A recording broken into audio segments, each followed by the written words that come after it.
अस्सलाम वालेकुम जी, आपका होस्ट सैयद अहमद अली आपकी खिदमत हाजिर। हमारा यूट्यूब और फेसबुक चैनल यह है पाकिस्तान देख रहे हैं। लाखों करोड़ दुरूद साहब हसन मोहम्मद मुस्तफ़ा सल्लल्लाहु अलैहि वसल्लम और आले मोहम्मद पर तहरीक इंसाफ की चेयरमैनशिप से पीछे हट चुके हुए हैं मिस्टर गौहर अली साहब। इसके बाद एक्टिंग चेयरमैन के लिए नामजद किया गया मिस्टर अली जफर साहब को।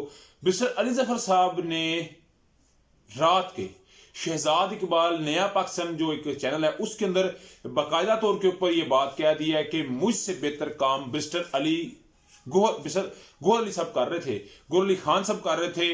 क्योंकि याद रखिएगा, इमरान अहमद खान नसीब का जो बयानिया है, इमरान अहमद खान नसीब की जो लाइन है, वो हर कोई नहीं बियर कर सकता। मिस्टर गौहर साहब, मिस्टर अली जफर साहब दोनों बड़े धीमे मिजाज के आदमी हैं, बड़ा उनका जो है वो एक जॉली टाइप है। मगर इमरान अहमद खान नसीब की जो लाइन है, क्योंकि याद रखिएगा एक इमरान अहमद खान नसीब की लाइन जो 88 या 85 सीटों का मामला है जो धांधली का है, तीसरा आईएमएफ को खत का है। इस वक्त आईएमएफ का खत जो है वो main stream media, print media, social media के ऊपर एक हाइप क्रिएट करके बैठा हुआ है। इस हाइप को कौन कंट्रोल करेगा? डेफिनेटली मिस्टर गौहर साहब को नहीं कंट्रोल कर सके तो उन्होंने अपने आप को विड्रॉल कर लिया। उसके बाद मिस्टर अली जफर साहब ने मुबारकबाद दी। मिस्टर अली जफर साहब ने मामलात को देखा। कल तक वो कह रहे थे, जब वो उनका नाम जिनके यस्टरडे बात उनके साथ हुई तो उन्होंने ये बात कही जी कि आईएमएफ को जो हम खत लिख रहे हैं, बिल्कुल अगर हमारी सीटों का फैसला हो जाता है, अगर हम 85 सीटें अगर पाकिस्तान तरीके साहब जीत जाती है तो पाकिस्तान तरीके साहब तो फिर इक़्तिदार में आ गई ना इलेक्शन कमीशन या ट्रिब्यूनल के जरिए, तो हम किस तरह ये बोझ आईएमएफ का बर्दाश्त करेंगे। तो इमरान अहमद खान ने सबने इस सेंस में लिखा, मगर वो शायद बात को पोर्ट्रेट नहीं कर सके, बात को सही तरीके से एक्सप्लेन नहीं कर सके जो इस वक्त उनको ये जो है वो मामला नजर आ रहा है। और उसके बाद मैं आपको बताऊं जो है वो सिचुएशन ये पहुंची है कि उन्होंने रात गए एक किस्म का ये बात बताई कि मेरे ऊपर बड़े बोझ हैं, इमरान अहमद खान के केसेस हैं जिसकी वजह से मैं नहीं चल सकता। उधर ही शाहजेब खानजादा साहब ने कल ही तलब कर लिया शेर अफजल मरवत साहब को अपने शो के अंदर। तो शेर अफजल मरवत साहब ने बात की और मुझे लग रहा है कि पाकिस्तान तहरीक इंसाफ के जो नेक्स्ट चेयरमैन है वो है शेर अफजल मरवत साहब, क्योंकि उसकी बड़ी वजह यह है कि इस इमरान अहमद खान नसीब के बयानी का बोझ सिर्फ एक ही शख्सियत उठा सकती है जिसका नाम शेर अफजल मरवत है। और शेर अफजल मरवत मुझे, और आप देखेंगे भी कि वो ये बोझ उठाता नजर भी आ रहा है।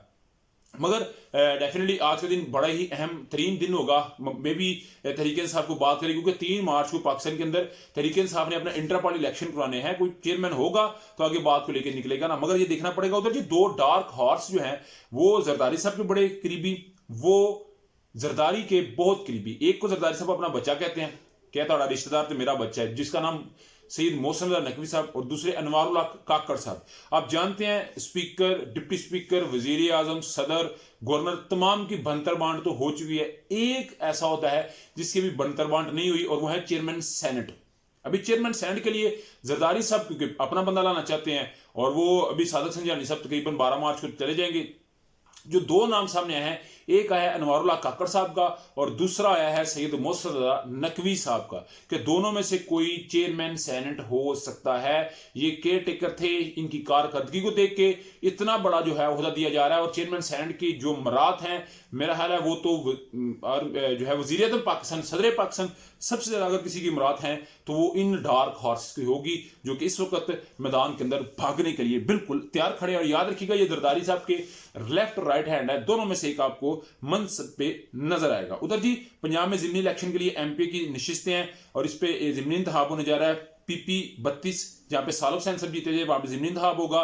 पीपी 36 जहां पे अहमद चट्टा साहब जीते, पीपी 54 एहसन इकबाल साहब नारोवाल वाला, पीपी 139 शेखुपुरा सिराना तनवीर साहब, पीपी 147 हमजा शहबाज जो लाहौर से थे, पीपी 149 अलीम हा जो एनए 117 वाले थे, पीपी 158 से शहबाज शरीफ साहब, पीपी 164 से शहबाज शरीफ, ये दोनों लाहौर की सीटें।